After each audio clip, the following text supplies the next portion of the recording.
मैं कपड़ा रिपीट नहीं करना चाहती। टिंग टोंग घंटी बजी तो वैभव ने दरवाज़ा खोला। देखा सामने डिलीवरी बॉय खड़ा था। वैभव समझ गया कि अंशिका ने फिर से खुद के लिए कपड़े ऑर्डर किए हैं। वो पार्सल लेकर अंदर आने ही लगा था कि डिलीवरी बॉय बोला, सर रुकिए, 2 बैग और है, कोड स्कैन कर रहा हूँ। कुछ देर रुकिए। कुछ ही देर में वैभव 3 पार्सल के साथ कमरे में आया। तभी अंशिका रसोई से चहकते हुए आई और बोली, अरे वाह, इतनी जल्दी मेरे कपड़े आ भी गए। डिलीवरी डेट तो अगले हफ्ते की दिखा रहा था। चलो अच्छा है, समय से कपड़े आ गए। अब तो त्योहारों पर बदल बदल कर कपड़े पहनूंगी।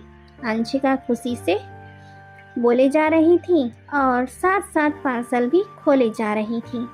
वैभव चुपचाप सब देख रहा था। अंशिका ने सारे पार्सल खोल लिए और वैभव से बोली, देखो वैभव, इस बार तो मैंने स्मार्ट शॉपिंग की है। दिवाली सेल चल रही थी। वैसे तो कपड़े बहुत महंगे हैं, सेल में सस्ते मिल रहे थे, इसीलिए कई सारे ले लिए।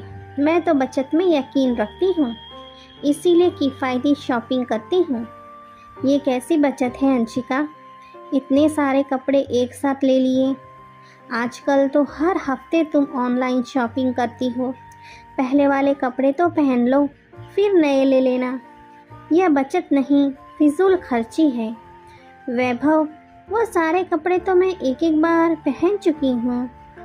अब तुम तो जानते हो, जो कपड़े मैं एक बार किसी मौके पर पहन लेती हूँ वो दोबारा नहीं पहनती। मेरे फैशन और स्टाइल के सब लोग इसीलिए तो दीवाने हैं। जिस भी फंक्शन में तुम्हारी बीवी जाती है ना, वहाँ छा जाती है। अंशिका हंसते हुए बोली, अंशिका तुम जानती हो, पहले की बात अलग थी। पहले भी तुम दिल खोल कर शॉपिंग करती थी, लेकिन जब से घर लिया है, मेरी तनख्वाह का एक हिस्सा घर की ईएमआई भरने में चला जाता है। इसीलिए हाथ थोड़ा तंग है।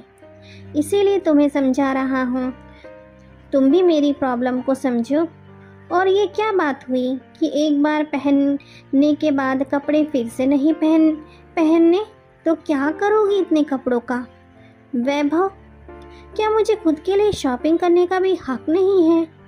क्या तुम्हारी तनख्वाह में से एक ही हिस्सा मैं खुद के लिए नहीं निकाल सकती? अंशिका, तुम गलत समझ रही हो। हाथ थोड़ा तंग है, इसीलिए तुम्हें समझा रहा हूँ। और तुम तो मुझे सजी धजी ही अच्छी लगती हो, लेकिन मेरी भी अपनी मजबूरी है और उसे तुम नहीं समझोगी तो कौन समझेगा? सब समझ गई हूँ वैभव, तुम्हारे पास हर चीज़ के लिए पैसा है, लेकिन बीवी के शौक़ पूरे करने के लिए नहीं है। ठीक है, मैं आज ही ये सब कपड़े वापस कर देती हूँ। इतना बोल अंशिका कमरे में जाने लगी तो वैभव ने उसे रोका और बोला, इस बार रख लो अंशिका, लेकिन आगे से ध्यान रखना।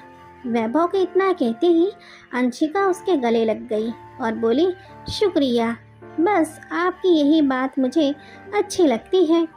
आप मेरी ज़िद के आगे झुक जाते हैं। वैभव इसके बाद कुछ न बोल सका। अंशिका को ऑनलाइन शॉपिंग की आदत थी। जब भी उसे कोई ड्रेस अच्छी लगती तो वह झट से खरीद लेती। एक समय के बाद तो ऐसा हो गया कि हर 3-4 दिनों में एक आधा ऑर्डर प्लेस कर ही देती थी। वैभव ने भी उसे कभी रोका नहीं। हाल ही में वैभव ने अपना घर लिया था और उसकी तनख्वाह का बड़ा हिस्सा घर की ईएमआई में निकल जाता। इसीलिए वो अंशिका को बचत करने के लिए और केवल ज़रूरत की चीज़ें खरीदने के लिए कहता, लेकिन अंशिका को खुले खर्चे की आदत लग चुकी थी। वैभव का इस तरह से उसे रोकना अच्छा नहीं लगता था। जब भी वैभव उसे समझाया था तो वह गुस्सा हो जाती और आखिरकार वैभव को ही अपने घुटने टेकने पड़ते।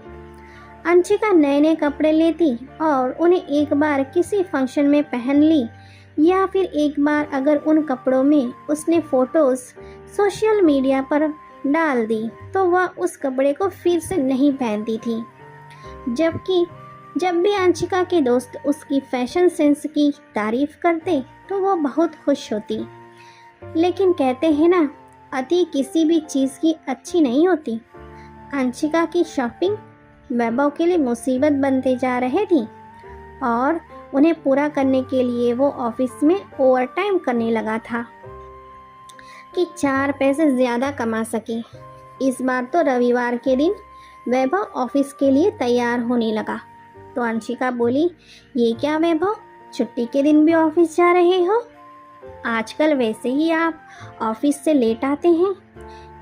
एक रविवार ही तो होता था जब हम साथ में समय बिताते थे, लेकिन अब तो आप रविवार को भी ऑफिस जा रहे हैं। आपको मेरी कोई परवाह ही नहीं है। तुम्हारी परवाह है तभी तो ऑफिस में ओवर टाइम और छुट्टी वाले दिन भी काम कर रहा हूँ ताकि तुम्हारे शौक़ पूरे कर सकूँ।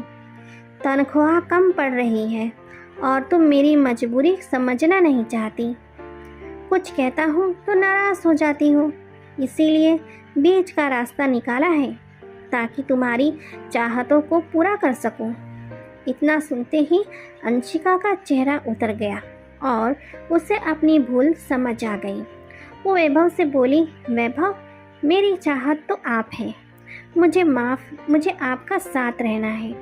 जो आप मुझे समझाना चाहते थे वो मुझे समझ आ गया है। आपको मेरी वजह से ओवरटाइम करने की ज़रूरत नहीं है। आप बस मेरे साथ टाइम स्पेंड कीजिए। इतना बोल अंशिका ने अपनी बाहों का हार वैभव के गले में डाल दिया तो वैभव ने भी प्यार से उसके माथे पर चुंबन अंकित कर दिया। वैभव खुश था कि अंशिका को अपनी भूल समझ आ गई। उस दिन के बाद अंशिका शॉपिंग तो करती, लेकिन वो इस बात का विशेष ध्यान रखती कि उसकी शॉपिंग के कारण घर का बजट ना बिगड़े। दोस्तों, आजकल ज़्यादातर लोग एक बार पहने हुए कपड़े को 2-3 बार से ज़्यादा नहीं पहनना चाहते। कई बार हमारे यह शौक़ हमारी जेब पर भारी पड़ते हैं। जिन कपड़ों को हमने हमारी मेहनत की कमाई से खरीदे हैं, उन्हें पहनने में हमें किसी तरह की शर्म महसूस नहीं होनी चाहिए। दोस्तों, क्या आप भी अपने कपड़े गर्व के साथ रिपीट करते हैं? मैं तो करती हूँ और मुझे इसमें कोई शर्म भी नहीं है। क्या आप कपड़े रिपीट करते हैं? अगर हाँ, तो अपनी राय कमेंट में ज़रूर बताएं। उम्मीद करती हूँ कहानी आपको पसंद आई होगी। चैनल पर नए हो तो सब्सक्राइब करना बिल्कुल भी ना भूलें। कहानी सुनने के लिए आपका बहुत बहुत धन्यवाद।